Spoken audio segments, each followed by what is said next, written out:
구약성경 욥기 42장 1절부터 6절까지 제가 읽어드리겠습니다. 욥이 여호와께 대답하여 이르되 주께서는 못하실 일이 없사오며 무슨 계획이든지 못 이루실 것이 없는 줄 아오니 무지한 말로 이치를 가리는 자가 누구니이까. 나는 깨닫지도 못한 일을 말하였고 스스로 알 수도 없고 헤아리기도 어려운 일을 말하였나이다. 내가 말하겠사오니 주는 들으시고 내가 주께 묻겠사오니 주여 내게 알게 하옵소서. 내가 주께 대하여 귀로 듣기만 하였사오나 이제는 눈으로 주를 배옵나이다. 그러므로 내가 스스로 거두어드리고 티끌과 재 가운데에서 회개하나이다. 아멘. 오늘 우리 욥기 42장 1절부터 6절까지 본문 말씀이고요. 제목은 하나님께서 하시는 일이 다 옳습니다 라는 제목입니다. 사실은 오늘 이 설교의 제목에서 오늘 모든 결론이 다 나왔습니다. 하나님께서 하시는 일이 다 옳습니다. 우리 생각에는 이렇다 저렇다 할 수 있어도 하나님께서 하시는 모든 일이 다 옳다는 것입니다. 우리가 지난주에 주일 예배에서 번제에 대해서 살펴봤죠. 번제의 제물에 대해서 두 가지가 있다고 했는데, 한 가지는 우리의 죄를 전가시키고 우리의 죄를 죄 없는 흠 없는 그러한 희생 제물에 내가 전가시키고, 그리고 그 죄를 내가 죽어야 할 그 자리에 그 번제물이 대신 죽는 그러한 속죄적인 성격을 가지고 있다라고도 말씀드렸습니다. 하지만 이 번제의 본질적인 거는 속죄보다도 더 강한 게 있는 겁니다. 속죄에 대한 거는 나중에 속죄제에서 나오죠. 그래서 속죄죄에서는 특별한 범죄, 특별한 구체적인 범죄에 대한 속죄를 할 때 속죄제를 드리는데, 번제에서는 어떠한 죄를 언급하지 않습니다. 그럼에도 불구하고 번제에 대해서 설명할 때 분명히 속죄하기 위해서 목적이 분명하게 레위기 본문에 등장을 했었죠. 특별한 죄는 아니지만 인간의 전반적인 죄, 그 죄라고 하는 것은 우리가 구체적으로 어떤 죄 이런 죄가 아니고 세속적인 실존이고 육체입니다. 이 세상 것입니다. 이 세상에 속해 있는, 세상화 되어버려 있는, 육체가 되어버려 있는 나의 모습, 그 모습 자체가 어떻게 보면은 죄라고도 볼 수가 있어요. 왜냐하면 하나님과 완전히 단절되어 있는 세상, 하나님과 완전히 단절되어 있는 그런 육신이기 때문에 그렇습니다. 따라서 이 죄와 더불어서 사실은 다 연결이 되는 부분이지만, 더 중요한 의미는 속죄적인 성격보다는 나 자신을 그 희생 제물과 동일화시키는 거다라고 말씀드렸죠. 그래서 안수를 할 때 그냥 머리 얹는 것이 아니고 꾹 누른다, 이런 말씀을 드렸는데, 나 자신을 그 희생 제물과 동일화시키고 나 자신이 그 희생 제물을 죽이고 그 희생 제물에 가죽을 벗기고 각을 뜨고 깨끗하게 씻어서 하나님 앞에 그 나 자신을 다 태워버리는 겁니다. 나 자신이 아무리 깨끗하고 그리고 거룩하게 한다 하더라도 사실은 하나님 앞에서는 다 태워버려야 될 존재예요. 그래서 내 거룩 가지고 나가는 것도 아닙니다. 깨끗이 씻어서 드린다고 해서 나랑 동일화된 그 제물 자체가 거룩한 게 아니에요. 사실은 어떻게 보면 거룩하고 흠이 없었던 그 제물이 나와 동일시시키는 안수를 하는 동시에 어떻게 보면 나의 육체적인 이 세속적인 실존으로 오염돼 버리는 거죠.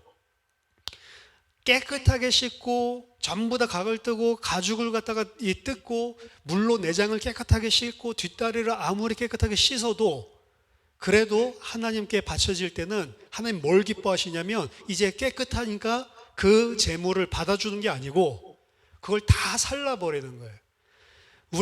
우리가 이 땅에서 하나님의 백성으로 당연히 세상과 분리되고 세상과 이 세상에서 빠져나온 구원받은 하나님의 백성으로 거룩의 모습이 나올 수는 있지만, 그 모습도 사실은 하나님 앞에는 나아갈 수 없는 모습입니다. 하나님 앞에는 여전히 부정한 거예요. 하나님은 그래서 뭘 기뻐하시냐면 나의 것을 가지고 하나님 앞에 나가는 게 아니고 나의 이 육신적인 육체적인 실존 자체를 다 불살라서 없애버릴 때, 나의 모든 실존 자체를 없애버릴 때 오히려 그 향기를 흠양하시는 겁니다.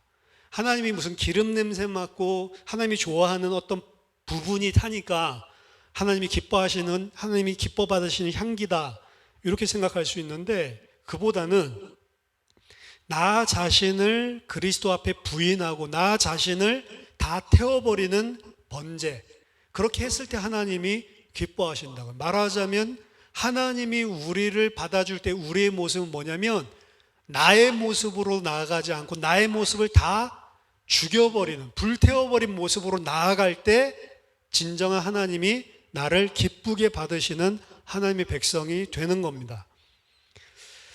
그래서 오늘 욥기를 살펴보는 이유도 사실은 이 부분과 관련이 있습니다. 욥기는 우리가 너무나 잘 아는 그런 구약 성경의 말씀인데, 욥과 욥의 세 친구들이 서로 변론하고 그리고 다투는 이런 내용이 등장하죠. 욥도 그렇고 그리고 욥의 세 친구들도 그렇고 이들이 서로 다투는 그 본질은 같습니다. 사실은 욥이 생각하고 있는 하나님과 그리고 욥의 세 친구들이 생각하고 있는 하나님의 본질이 같아요. 그 하나님은 어떤 분이냐? 공의로우신 하나님이고, 그 공의로우신 하나님은 신명기에서 말씀하고 있는 그 원칙에 따라서 죄를 지은 자에게는 저주와 재앙을 내리고, 그리고 하나님 앞에 의로운 삶을 산 사람에게는, 그 하나님의 백성에게는 축복하시는 하나님이다. 이게 신명기적인 사상입니다. 그리고 욥의 세 친구들 뿐만 아니라 욥도 가지고 있는 하나님 상이에요.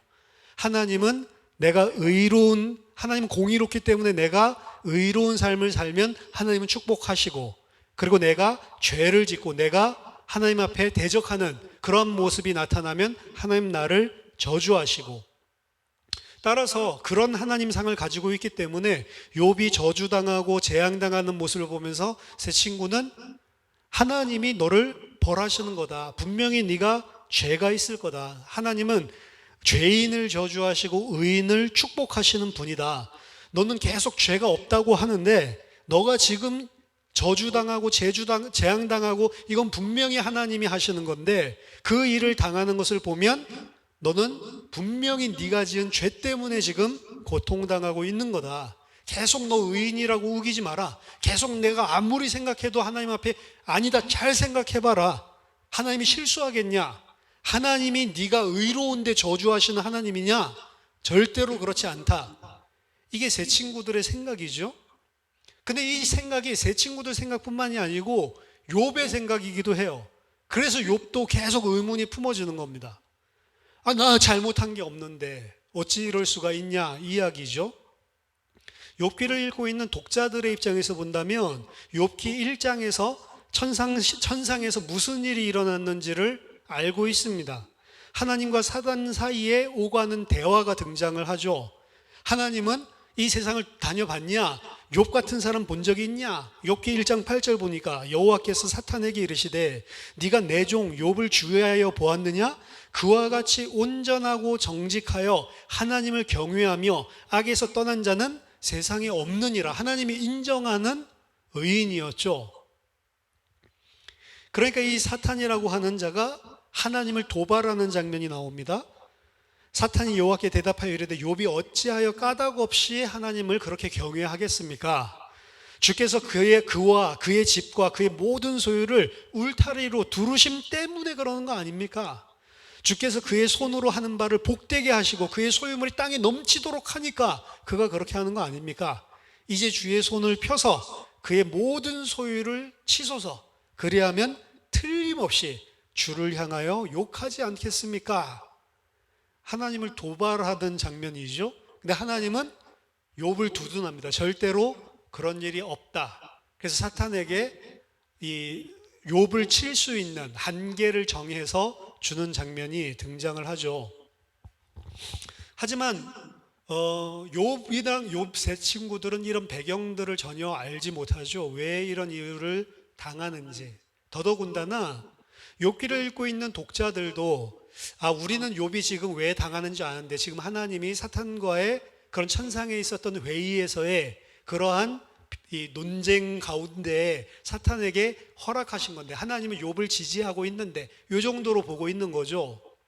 하지만 욥기서를 사실은 우리는 욥기 서론을 읽고 욥이 막 고난당하고 그리고 막 세 친구들이 막 이 핀잔을 주고 욥은 거기에서 반박하고 그러면서도 더 어려움이 계속 가중되는 것들을 보면서 마지막 어떤 클라이맥스를 상상하냐면 마지막 결론 때에는 하나님이 오셔서 욥을 신원해 주고 그리고 네가 이러한 어려움 가운데서도 나를 욕하지 않고 그래도 의로움을 지켰으니까 잘됐다. 내가 이렇게 한 이유는 네가 죄 때문에 그런 게 아니고 사탄이랑 이런 일이 있었다. 사실은 이런 것들을 좀 설명해 주기를 원하는데 욥의 결론 부분을 보면 욥 1장에 나왔었던 그 천상에 있었던 이야기는 전혀 언급을 하지 않습니다. 어떻게 보면은 떨떠름하죠. 왜 그 이야기를 안 해주지? 이렇게 생각을 하죠. 욥과 세 친구들이 격렬한 논쟁을 펼치고 욥 또한 계속되어지는 고난 속에서 왜 도대체 하나님이 나에게 이렇게 하시는지를 이해할 수가 없어서 사실은 육신적으로 당하는 고난보다는 왜 공의로우신 하나님이 이렇게 하실 수가 있을까? 그 하나님에 대한 것 때문에 사실 고통스러운 거예요. 하나님이 진짜로 공의로우신 분인데 어찌 이런 일을 하실 수가 있을까? 마지막 부분에서 사실은 이런 배경이 있었다. 너가 불의하기 때문에 이런 걸 당한 게 아니다. 이 한마디를 꼭 해주면 좋겠는데 이런 말 자체는 욥기에 등장하지 않습니다. 오히려 전혀 엉뚱한 동문서답 같은 그러한 방식으로 욥기는 끝맺음을 하고 있습니다. 드디어 하나님이 등장하시죠. 욥기 38장부터. 근데 등장하시면서부터 벌써 엉뚱한 이야기를 하는 것처럼 보입니다. 욥기 38장 1절부터 보면 그때 여호와께서 폭풍우 가운데에서 욥에게 말씀하여 이르시되 무지한 말로 세상을 어둡게 하는 자가 누구냐? 너는 대장부처럼 허리를 묶고 내가 네게 묻는 것을 대답할지니라. 내가 땅에 기초를 놓을 때 네가 어디 있었느냐? 네가 깨달아 알았거든 말할지니라. 누가 그것의 도량법을 정하였는지 누가 그 줄을 그것의 위에 띄었는지 네가 아느냐? 그것의 주추는 무엇을 위해 세웠으며 그 모퉁이 뚫은 누가 놓았냐? 하나님이 천지 창조할 때 이야기죠. 이 땅에 기초를 놓았을 때에 너 도대체 어디 있었냐? 이 땅에 주추를 놓을 때 그 어떻게 놨는지 너 알아? 어떻게 측량했는지 알아? 무엇 위에다가 그 땅을 세웠는지 너 알고 있어? 사실은 욥이 알 리가 없죠. 당연히 바다의 경계를 누가 정해가지고 바다가 넘어오지 못하는 그 선을 그어놨냐? 네가 했냐? 바다의 샘에 들어가서 그 바닥을 걸어본 적 있냐? 사망의 그늘진 문을 네가 본 적이 있어? 그 땅의 넓이가 얼마나 되는지 측량할 수 있겠어? 측량할 수 있으면 해봐. 막 이렇게 이야기한단 말이에요. 네가 아마도 알 것이다. 하나님이 이래요. 네가 아마도 알겠지. 네가 그때 태어났기 때문에 너의 횟수가 많기 때문에 늙었기 때문에 알겠지. 내가 땅을 어떻게 지었는지. 그러니까 욥은 사실은 어떻게 보면은 하나님 어찌해서 이럽니까? 왜 나한테 이러세요? 막 이러고 있는데 하나님 나타나서 너 내가 묻는 말에 대장부답게 허리 묶고 말해봐 라고 이야기하면서 창조 때 이야기를 막 하면서 너가 오래 사는 거 보고 너가 지혜로운 걸 보니까 충분히 이런 것들도 다 아는 사람 같네. 오랫동안 살았으니까 천지를 어떻게 만들었는지도 네가 다 알 것 같네. 그럼 말해봐. 사실 이런 거거든요. 별자리들 별들의 움직임을 네가 다 조정했냐? 네가 별들이 그 길을 다니게 만들었어? 너가 끌고 가서 그렇게 되는 거야? 별들이? 번개를 내어서 가게 해봐라 그러면 너 충분히 그거 할 수 있을 것 같은데 너가 그거 나한테 보여줄 수 있냐? 네가 사자를 위해서 사냥하고 젊은 사자의 식욕을 채워줄 수 있어? 까마귀 먹이를 마련해 주는 자가 누구냐? 들소를 길들여서 외양간에서 키우고 밭갈게 할 수 있어 너는? 그거 못하지. 말의 갈기를 누가 주고 말의 힘을 누가 줬냐? 네가 줬냐? 지금 이 하나님이 물어보시는 모든 것들은 다 창조주 하나님만 하는 이야기예요.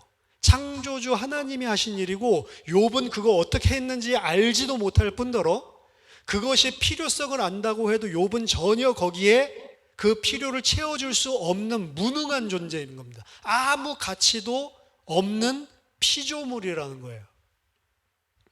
전부 다 이거는 무한하신 창조주 하나님과 유한하다 못해 아무런 힘도 없고 무력하고 그 어떤 것도 할 수 없는 피조물인 욥, 인간, 이 간격을, 이 사이에 절대로 뛰어넘을 수 없는 간격을, 이건 과장해서 설명하는 게 아니고 있는 그대로 사실은 보여주고 있는 거예요.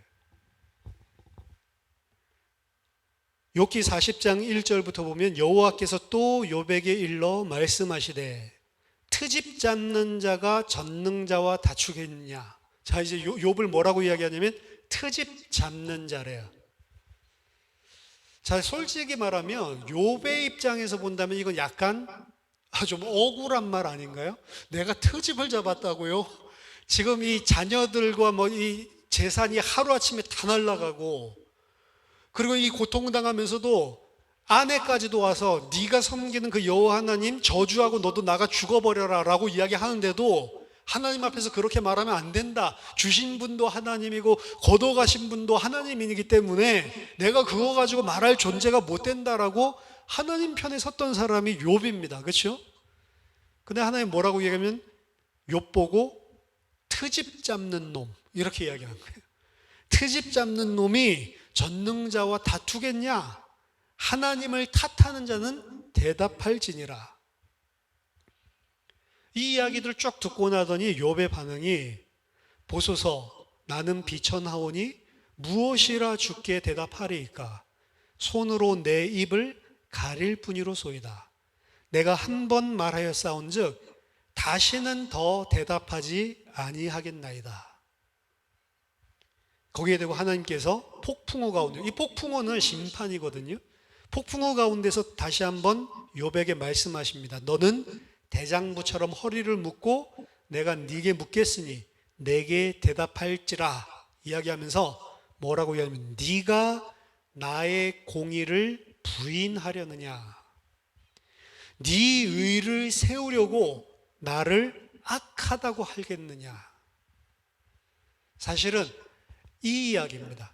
아까 전에 그 창조주 하나님과 그 아무것도 아닌 미약한 피조물 사이의 간격, 그 간격에서 세운 건 뭐냐면 하나님께서 하시는 일에 대해서 공의롭다 아니면 하나님이 뭔가 잘못하고 있다라고 판단 내릴 개체가 아예 못 되는 겁니다. 인간은 아무리 인간이 공의롭고 아무리 인간의 생각에 의로운 생각을 한다 하더라도 창조주 하나님 하시는 일에다 놓고 하나님 이거는 이게 아니지 않습니까? 하나님께 주장할 수 있는 계제가 하나도 없단 말이에요. 왜? 인간은 피조물이기 때문에.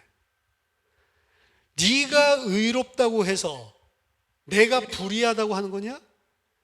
내 공의를 네가 부인하려고 하는 거냐?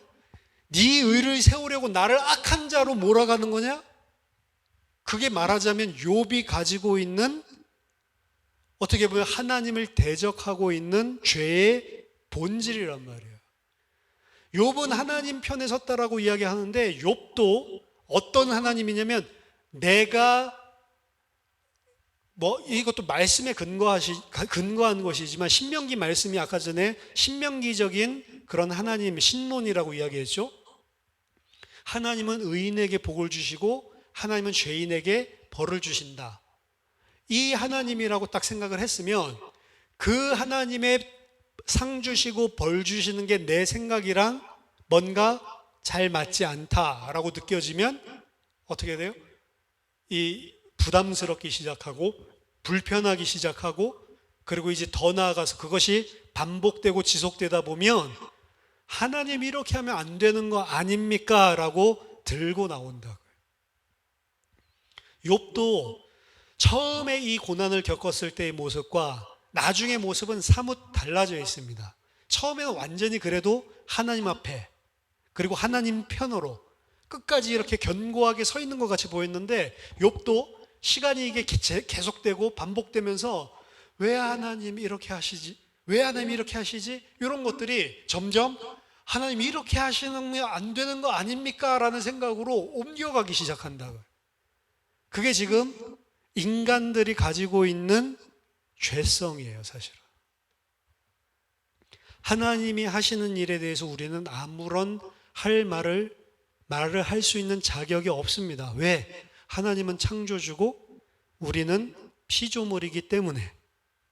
어떻게 보면 욥의 결말에서 하나님은 욥이 품고 있는 질문에 대해서 전혀 대답을 안 해주세요.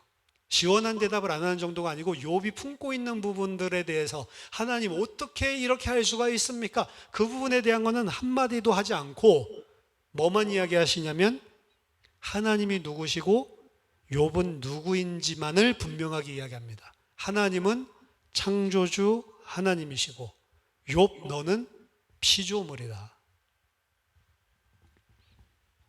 따라서 욥은 오늘 우리가 읽은 본문에서 고백하죠. 결국 욥의 결론에 가서 42장에 가서 욥이 고백하는 것은 내가 주께 대해서 귀로 듣기만 하였사오나 이제는 눈으로 주를 배옵나이다 라고 고백을 합니다. 이전에 알고 있었던 하나님, 그 하나님이 아니고 이제는 더 선명하게 하나님이 누구신지를 알게 되는 게 욥의 결론이에요. 어떻게 보면 욥은 지혜서입니다. 지혜서. 근데 인간의 지혜와 하나님의 지혜를 극명하게 대조시켜서 보여주고 있는 거예요. 인간은 지혜롭다 할지라도 하나님을 이해할 수 있는 그런 수준의 지혜는 아닌 것입니다. 그래서 욥이 오늘 42장 2절에 보면 뭐라고 고백하냐면 주께서는 못하실 일이 없사오며 무슨 계획이든지 못 이루실 것이 없는 줄 압니다. 창조주 하나님께서는 못하실 일이 없어요. 그분이 하시면 하시는 거예요. 내가 이해되고 안 되고 그거는 내가 꺼낼 계제조차 못 되는 겁니다. 왜? 하나님이 창조주고 나는 피조물이기 때문에. 하나님께서는 못하실 일이 없는 것이고 하나님께서 하시는 일은 우리가 거기에다가 가타, 부타, 감노하라, 배노하라 말할 수가 없는 것입니다. 무지한 말로 이치를 가리는 자가 누구니까? 자기 이야기를 하는 거예요. 자기가 무지한, 하나님이 누군지 자기가 누군지도 모르는 상태에서 이치를 따지고 있었단 말이에요. 이렇게 하면 안 되는 거 아닙니까? 하나님 앞에서. 무지한 말로 이치를 가리는 자가 누구니까? 나는 깨닫지도 못한 일을 말하였고 스스로 알 수도 없고 헤아리기도 어려운 일을 말하였나이다. 자, 욥기를 성경 전체의 더 큰 맥락에서 본다면 이것은 우리에게 창조주, 피조물의 구분에 대한 가르침보다 사실은 이 사건들을 통해서 하나님께서 우리에게 보여주시는 그리스도 안에 있는 의를 설명해 주고 있는 것입니다. 사실은 욥기서도 구속 역사 안에서 봐야 되는 거거든요. 욥기 1장 5절에 보면 욥은 어느 정도로 의로운 자였냐면 아들과 자녀들이 욥의 자녀들이 만약에 뭐 파티를 하고 밖에 나가 놀면 범죄를 하였을까 봐 욥이 지은 죄가 아니고 그들의 죄를 대신해서 번제를 드리는 자였습니다. 그들이 차례대로 잔치를 끝내면 욥이 그들을 불러다가 성결하게 하되 아침에 일어나서 그들의 명수대로 번제를 드렸으니 이는 욥이 말하기를 혹시 내 아들들이 죄를 범하여 마음으로 하나님을 욕되게 하였을까 함이라. 욥의 행위가 항상 이러하였더라. 자, 욥은 어떤 인물이었냐면 자신의 죄가 아니고 아들들의 죄를 위해서 번제를 드린 사람입니다. 아이들을 위해서 지속적인 희생제를 드려준 사람이 욥이에요. 따라서 이 욥이 자기의 죄가 아니라 아들들의 죄를 위해서 번제를 드려주는 이 장면 또한 누구의 그림자면 예수 그리스도의 그림자로 보여주고 있는 거예요. 히브리서 2장, 5장, 7장에서 12장 예수 그리스도의 의는 언약을 파기한 사람들에게 다시 하나님과의 생명의 관계를 회복시키는, 언약의 축복을 회복시키는 그런 예수 그리스도의 의였습니다. 자기 자신의 의로 자기 자신이 받을 축복, 이게 아니고 자기 자신의 의로 말미암아서 언약의 백성, 언약을 깨트린 하나님의 언약 백성들을 다시 회복시켜 주시고 살리는 예수님의 의였습니다. 다른 사람들이 저주받지 않도록 축복하는 자였죠. 욥도 이런 입장이란 말이에요. 욥기 42장 8절, 오늘 본문 다음에서도 이제 결론 파트에 하나님은 욥이 그의 우매한 친구들을 위해서 기도하게 하심으로 그 기도를 받고 그들의 우매를 갚지 않고 그들을 용서하시는 장면이 등장을 합니다. 따라서 1장과 42장, 욥의 가장 첫 장과 가장 마지막 장에 나오는 욥의 모습은 자기 자신의 기도와 자기 자신의 중보를 통해서 아들들과 그리고 그 친구들이 용서받고 그 아들들과 그의 친구들이 죄를 범한 부분들의 사함을 받도록 그 쓰는 그런 의로운 중보자 역할을 하고 있는 거예요. 마치 이사야서 53장에서 고난받는 의로운 종이 죄인들의 모든 죄를 대신 짊어지고 중보를 하고 있는 그 역할을 욥도 여기서 고난받는 의인으로서의 역할을 하고 있는 겁니다. 따라서 욥기는 우리로 하여금 구속 역사 중에서 참 이스라엘의 역할, 참 이스라엘 예수 그리스도입니다. 참 이스라엘의 역할과 위대한 중보자, 중재자로서의 그리스도를 설명하고 있는 인물이 욥인 거예요.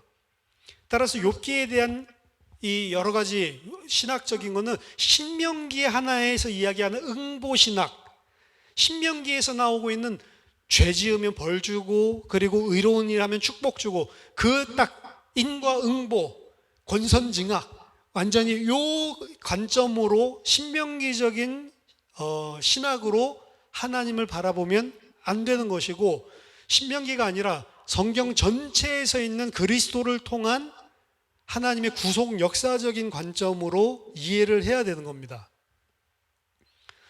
따라서 욥이 당하고 있는 고난은 장차 예수 그리스도께서 아무런 사실은 죄가 없음에도 불구하고 우리를 하나님의 복을 받고 하나님의 저주를 당하지 않도록 우리의 중보자 역할을 하는 의인 그리스도를 보여주기 위해서 예표로 보여주고 있는 게 사실 욥의 고난인 겁니다. 근데 우리가 욥을 읽을 때 우리도 그렇고요. 우리가 욥기를 읽으면서 우리도 그렇고 아까 전에 말씀드렸죠. 왜 마지막에 갔는데도 뭔가 깨림직하게 끝나냔 말이에요. 진짜 하나님이 나타나셔가지고 해야 될 말씀을 안 하신 것 같이 우리도 느껴진다고. 그 말은 뭐냐면 우리가 욥기를 읽으면서도 욥을 동정하는 거예요. 욥이랑 같은 생각이 사실은. 왜 하나님이 이렇게 하시지? 왜 하나님이 저렇게 하시지? 욥의 입장에서는 실제로 당하니까 우리처럼 동조하는 정도가 아니고 억울한 거죠. 그렇죠? 사실 화가 나는 거죠. 똑같은 죄를 짓는데 욥은 의인으로서 이러한 모습을 보여주고 있는데 욥보다 조금 못한 인물 똑같은 이야기하고 있는 게 요나서 같은 거. 요나 선지자입니다. 요나 선지자. 요나 선지자도 똑같은 이야기예요, 사실은. 요나 선지자도 자기 생각대로 안 되니까, 그리고 자기가 선지자로서 선포한 말씀이 성취되지 않고 하나님이 이방인들을 마땅히 죽어도 싼 그 이방인들 용서해 주시니까 막 썩내죠. 박넝쿨 하나 때문에 그렇게 울고 웃고 하다가 하나님께서 12만 명이나 되는, 그리고 가축도 저렇게 많은 그 성의 사람들을 살려주고 용서하니까 막 화내죠. 박넝쿨을 아끼면서 그 앞뒤를 분간하지 못하는 12만 명 되는 영혼들은 전혀 안타까워하지 않는 게 이 요나의 성품이었죠. 요나의 죄입니다. 그러면서도 하나님이 네가 이렇게 성내는 게 옳으냐라고 물었더니 옳습니다. 죽기까지라도 옳습니다 라고 이야기하죠. 이 요나는 읽으면서 우리는 요나 이 뭐야, 선지자 맞아? 이런 생각이 들지만 욥은 좀 반대. 욥은 요나 같지 않잖아요. 진짜 의로운데, 그리고 진짜로 그 어려운 가운데서 그 부인마저도 그 정도면 그냥 저주하고 대져버려라. 이렇게 이야기를 하고 떠날 정도인데도 끝까지 하나님 편에 서려고 몸부림쳤던 자예요. 자기 몸을 쳤기 때문에 고난스러워한 것도 아닙니다. 뭐 때문에? 하나님이 이해되지 않는 거예요. 왜 하나님이 이럴까? 하나님의 공의에 대한 의문이죠. 하나님은 욥기 42장 마지막에 보면 내 종 욥이 의롭다. 그리고 너희들이 욥이 나에 대해서 이야기한 거랑 너희들이 욥에 대해서 이야기한 거랑 다 종합해보면 너희들 틀렸다. 그 친구들이 틀렸다라고 이야기해주고 욥이 맞다라고 이야기하고 욥이 중보를 받아서 내가 너희들을 용서해주는 그런 일들이 42장 말미에 일어난단 말이죠. 그래서 욥은 의인으로서 고난을 당한 것이 분명히 맞습니다. 근데 욥이 그러니까 그렇게 억울해하고 욥이 막 답답해하고 욥이 의문을 품는 거를 보면서 우리는 욥이 왜 저러냐 이런 생각은 안 한다고요. 당연히 나 같아도 저러겠다. 어떻게 욥은 저러지? 진짜 의인이구나. 대단하다. 이런 생각이 들지. 저 욥 저놈이 하나님께 그냥 대들어? 지가 뭐 이해를 피조 뭐 이렇게 안 한다고. 우리 욥 읽으면서 욥을 동정하고 사실은 욥이 당한 거에 반의 반만 당해도 나는 벌써 욥이 한 거보다 몇 곱절은 더 할게 나라고요, 사실은. 근데 하나님이 주시는 말씀은 이거예요. 그래, 네가 그렇게 억울함을 당하니까 네가 그렇게 억울한 일을 하나님께서 허락하시고 억울한 일을 죄도 없는데 그 죄에 대해서 형벌을 물으시는 거 같으니까 그렇게 억울하고 그렇게 열받지. 근데 이 이야기는 누구 이야기라고요? 원래 예수 그리스도 이야기라고요. 욥 이야기가 아니고 예수 그리스도 이야기라고요. 우리는 예수 그리스도께서 십자가에서 못 박아 죽었다라는 그 일을 생각할 때는 그냥 감사하지 예수 그리스도의 입장에서 억울하거나 이렇게 하지 않습니다. 하나님이 왜 이렇게 하시지 이러지 않아요. 욥의 이야기를 읽으면 왜 하나님이 이렇게 하시지? 라고 이야기하는데 예수 그리스도 죽은 거 너무 당연해. 나를 위해서 죽어야 돼. 예수님은. 예수님이 우리를 대신해서 죽으신 거는 내가 그렇게 당연하게 받을 만한 은혜가 아니라니까요. 우리는 욥과 같이 하나님이 뭔가 나에게 좀 억울한 일을 하는 것 같으면 하나님 살아계세요? 하나님 왜 이러세요? 라고 따지는데 예수 그리스도께서 나를 위하여 죽으셨다라고 하는데 거기에 대해서는 무감각하고 그냥 감사하다. 나를 사랑해서 그렇지. 이렇게 생각을 한다고요. 근데 욥은 그나마 계속 하다 보니까 마음 속에 있는 자기가 드러나잖아요. 근데 예수님은 그 하나님에 대해서 죄를 안 짓고 끝까지 죽기까지 순종하고 죽으시고 죄가 없으신 분이다라고 성경을 이야기하고 있거든요. 억울함으로 따지자면 누가 억울하다고요? 욥이 억울한 게 아니고 내가 억울한 게 아니고 예수 그리스도가 억울하신 거라고. 죄를 알지도 못하는 그분을 죄를 만들어 놓고 하나님이 죽이신 것입니다.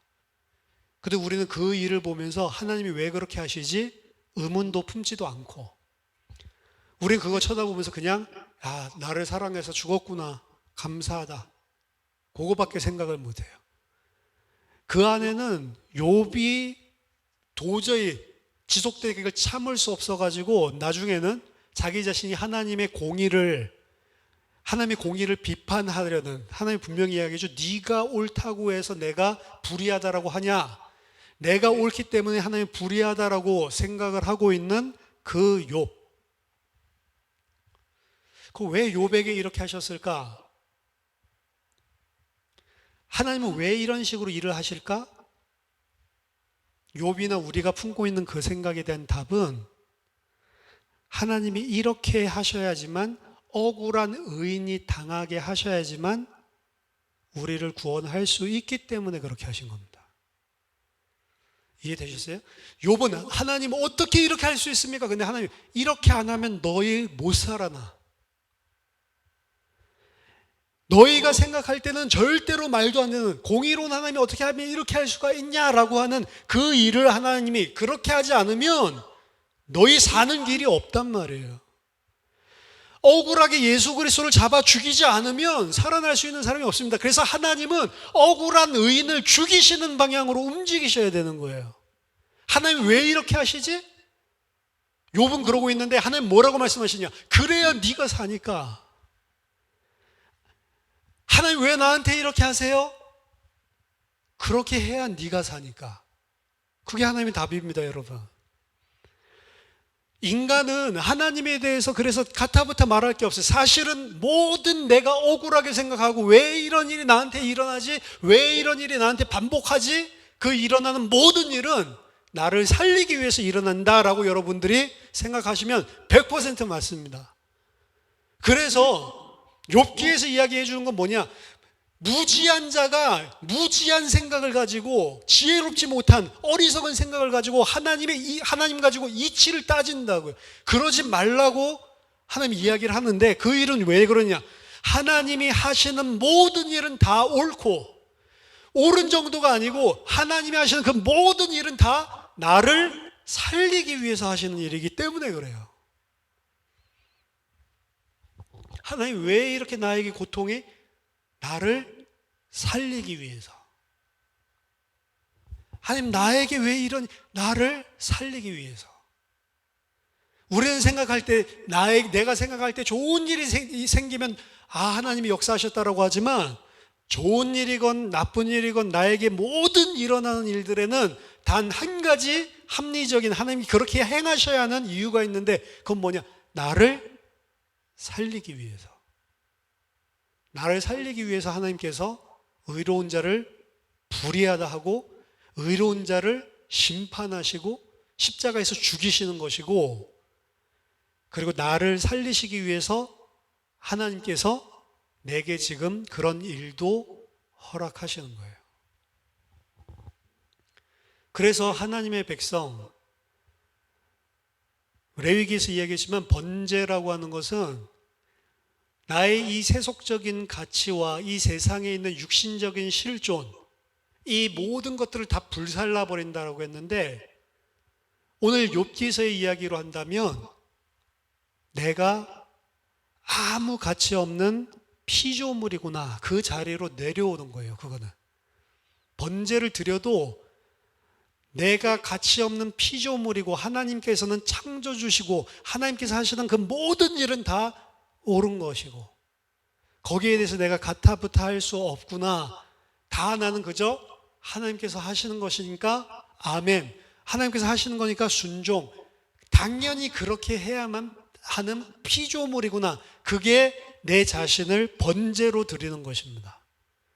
그래서 너희 몸을 하나님이 기뻐하시는 거룩한 산 제사로 드리라, 거룩한 살아있는 희생 제물로 드리라, 이것이 너희가 드릴 영적 예배니라 라고 이야기를 했을 때, 이 세상 사람들, 이 세대를 본받아서 이 세상 사람들이 생각하는 것처럼 생각하지 말고 모든 일들 속에서 하나님의 지극히 크신 선하신 그 뜻이 무엇인지 분별하고 살아라라고 하는데, 분별은 이게 하나님 뜻이다 저게 하나님 뜻이다, 아니요, 하나님 뜻이 뭔지를 갖다가 지금 뭘 하고 계셔, 그거를 구체적으로 잘 풀어내라 이 소리가 아니고, 본질적으로 하나밖에 없어요. 궁극적으로는 그 모든 것들을 통해서 나에게 구원을 이루시는 것입니다. 근데 그 구원을 이루는 게 사실은 한 가지를 이루는 거예요. 내가 있어야 될 자리로 내려오는 것입니다. 그리고 하나님이 나와 하나님의 상호 관계에서 하나님이 마땅히 계셔야 하는 자리에 하나님이 계시는 거고, 내가 마땅히 있어야 될 자리에 내가 있는 거예요. 그것을 이뤄나가는 게 구원입니다. 그래서 나를 죽이는 게 굉장히 어렵고 힘들다, 사실은 불가능한 것이죠. 근데 그 불가능하다라고 하는 게 사실은 말도 안 되는 짓을 하면서 그렇게 할 수 없다라고 한다는 것만 우리가 본질을 아시면 됩니다. 욥이 이 말을 할 수 있습니까? 땅의 주춧돌을 어떻게 놓고 땅의 기초를 어떻게 놓고 큰 산 작은 산을 만들고 개울을 만들고 바다의 경계를 하나고 모든 것들을 생명을 주고 모든 것들을 먹이시고 기르시고 입히시고 모든 것들을 다 주관하시는 그 하나님, 그 하나님 앞에서 옳다부터 같다부터 할 수 있습니까? 욥이? 할 수 없죠. 당연히 입을 막아야죠. 무지한 자로서 이치를 가린 자가 저였습니다. 다시는 말하지 않겠습니다. 당연히 그렇게 나와야죠. 근데 욥이 아니고 우리가 어떻다고요? 욥이 이 욥기 42장 이후로 어떻게 살았는지 모르겠습니다. 당연히 욥이 아무 말 안 해야죠. 이게 맞는 거라고요. 근데 우리는 욥기를 읽으면서 욥과 같이 하나님이 왜 이렇게 하시지? 이게 우리의 본성이에요. 근데 그 본성은 굉장히 잘못된 것입니다. 뭐를 뛰어넘고 있는 거냐면 하나님과 피조물 인간 사이의 간극을 뛰어넘어서 하나님의 자리를 점하려고 하는 나의 본성이에요. 그게. 저와 여러분들이 어떠한 상황과 사건과 처지에 어떠한 좋은 일이든 또 문제든 어떠한 사건이든 어떠한 사람이건 인간관계건 모든 것들 앞에서 하나님께서 하시는 일이 다 옳습니다. 하나님께서 하시는 그 모든 일을 억울한 것이 아니고 그 모든 일을 감사로 받아들일 수 있는 순복하는, 순종하는 하나님의 아들들 다 되기를 예수 그리스도 이름으로 축원합니다. 기도하겠습니다. 하나님 은혜를 감사드립니다. 피조물로 아무것도 모르는 자가, 무지한 자가 하나님께서 하시는 일에 이치를 가리고 하나님 자리를 점하려고 하는 죄를 날마다 수시로 범하고 있는 저희들의 죄의 모습을 주님 앞에 안타까움으로 너무나 죄송함으로 고백합니다. 주님, 우리에게 은혜를 주셔서 주께서 하시는 모든 일이 다 옳습니다. 모든 일에 하나님을 높이고 피조물의 자리에서 하나님에게 순종하는 그런 하나님의 백성들 될 수 있도록 참된 믿음을 허락해 주시옵소서. 살아계신 주 예수 그리스도 이름으로 기도하옵나이다. 아멘.